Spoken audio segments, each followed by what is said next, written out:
We are here with Dr. Judith Zelikoff, an expert in toxicology and environmental health, who Voice of Gowanus has partnered with to conduct a community health survey.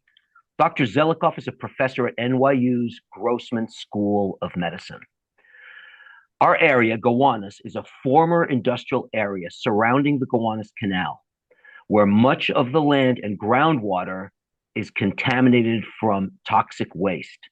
The area is now subject to large-scale residential redevelopment, with this new population already having increased dramatically. Dr. Zelikoff, what should people know about living on contaminated land? What does it mean to live on contaminated land, was your question. And it means that, unfortunately, you are at risk of exposures to those particular chemicals that are in the contaminated site. Once you are exposed to things like lead or arsenic or trichloroethylene, many of these chemicals, once you're exposed to them, whether it's through food or soil or dermal contact or having it in your air, you are at greater risk for long-term and short-term illnesses and health impacts. Can you give us an overview of chemicals of concern, specifically with the contaminated sites that are former manufactured gas plants, and also sites where TCE has been found, which is from really a different kind of industry from, for instance, the former manufactured gas plants? There's a lot of variety of contamination really in this area. There really is, because of all the industry and the coal tar. Coal tar releases or is made up of things we call polycyclic aromatic hydrocarbons, of which many are cancer-causing agents. And if you've ever driven behind a truck that's laying down macadam, you can smell it. And those are the polycyclic aromatic hydrocarbons. In addition to that, you have what we call polychlorinated biphenyls, or PCBs. And you might be familiar with some of that that was poured into the Hudson in the 60s. And so those are there as well. There's also a large amount of metals, including lead, which everyone knows can impact brain function and IQs, as well as arsenic, which is also a cancer-causing agent. So heavy metals, polycyclic aromatic hydrocarbons, as well as TCE, trichloroethylene, which affects the nervous system, the brain, and has now recently been shown to be linked closely with Parkinson's disease later in life. Dr. Zelikoff, are there symptoms of long-term exposure or maybe odors even that people should be aware of? So not every chemical that's in the contamination mix has an odor. TCE smells sweet, so that's kind of a giveaway that you might look for if you think you're being exposed. However, certainly metals will not have an odor. So odors can be very indicative.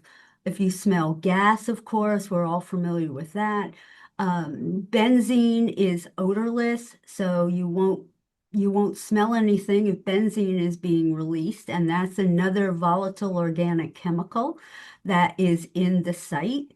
And so odor is not always a predictor of what's there. Dr. Zelikoff, what medical tests can someone ask for if they're concerned about exposure? Even though maybe their building hasn't been tested by the New York State DEC, which is something that's happening now across Gowanus, or if they don't know the results of any tests that may have happened. So basically, what medical tests can someone ask for? Mm-hmm. Well, unfortunately, going to a standard internist or even a specialist is not going to be able to perform these tests.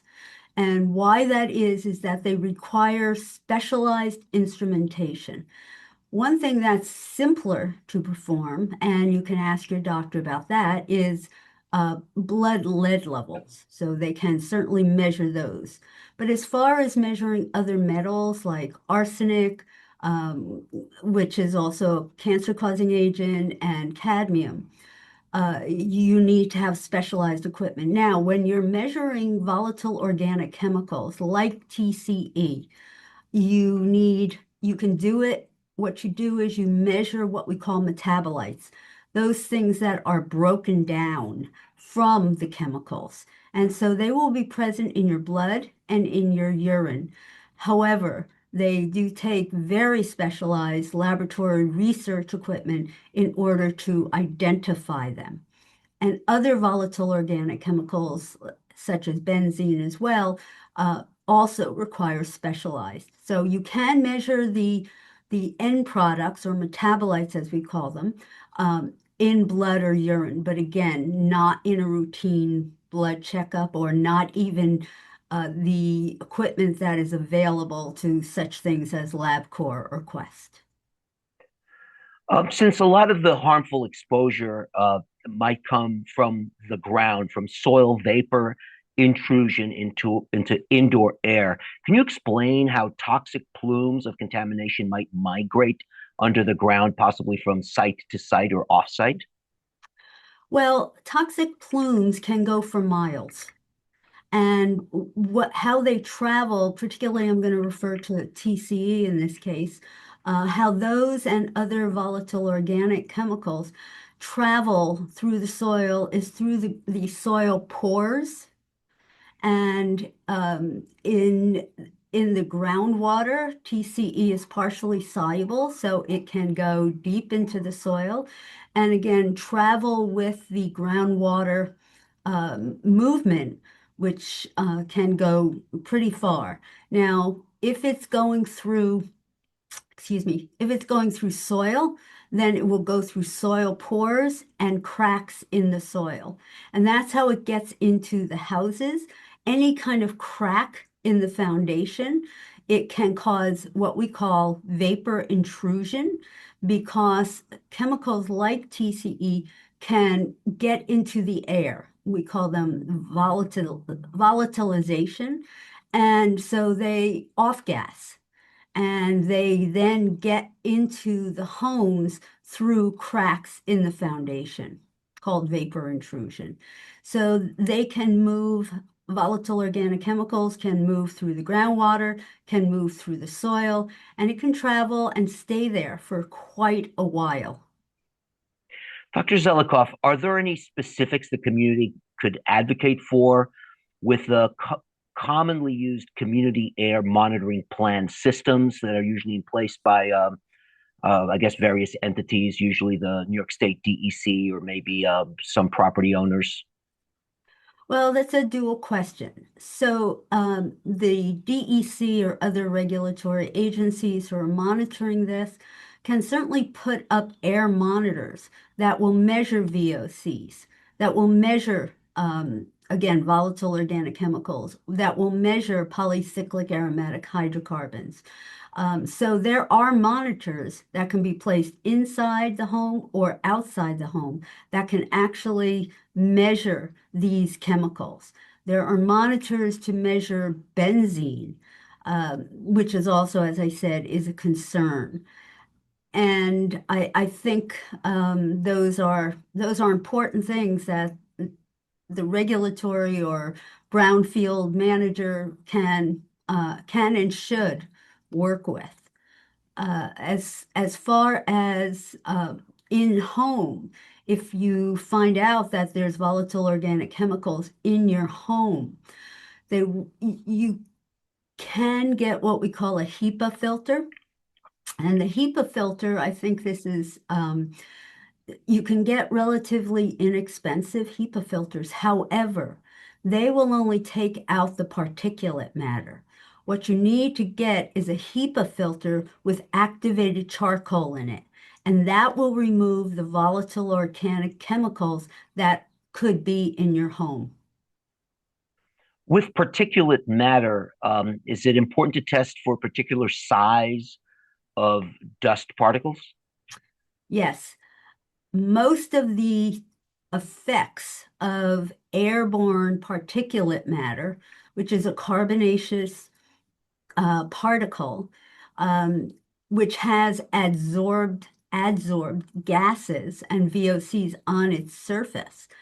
Most of the toxicity or the injury producing effects are in a size called particulate matter 2.5 microgram. And that should be measured. There's also PM, particulate matter, size 10 micron, and that gets stuck or that impacts in the upper airways, whereas the PM 2.5 can go deep into the lungs where the gas exchange of oxygen and carbon dioxide take place, which you need to breathe. Do you have any suggestions for better framing of concerns by the community to those in charge, and for also navigating the different organizations involved in the remediation of this legacy contamination under the ground in Gowanus? Well, let's go back in a backstory a little bit. So the Gowanus itself is an EPA Superfund site because of all the dumping that occurred there. Unfortunately, the areas around them are brownfields. Brownfields and Superfund sites are different. They're similar in the sense that they have contaminants, toxic contamination. However, in a brownfield site, which is where the soil is, where the homes are going up, where the residencies are going up, brownfield sites are up to the discretion of the perpetrator, of the dumper, and whether or not they want to clean it up. It is voluntary. A Superfund site is mandated by the US EPA and the federal government to have it cleaned up. So I would remember that, as I know that there has been some discussion about that with discussions with the EPA and the DEC. I would remember that they are not the same. So please, when you're voicing your concerns to regulators, etc., make sure that you know that they know that you know this is a difference.